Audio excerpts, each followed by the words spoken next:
Všetko začalo každodenným rituálom zobrať gitaru do rúk a zahrať si pár akordov.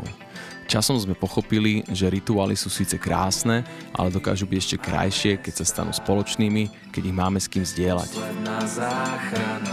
Cestou bolo nájsť ľudí, ktorí premýšľajú rovnako, majú rovnakú vášeň pre hudbu, jej skladanie a cítia potrebu niečo tvoriť.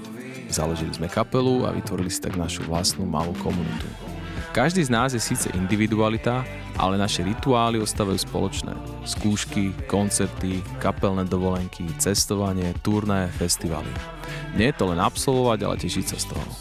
Vďaka našej kapele sme zažili obrovské množstvo zábavy. Navštívili sme nové miesta, stretli inšpiratívnych ľudí a vytvárame si tak komunitu, ktorá sa neustále rozrastá. Nás spojila hudba, no je toho veľa, čo môže spojiť vás. Tvoj rituál, tvoja komunita, tvoj koncert.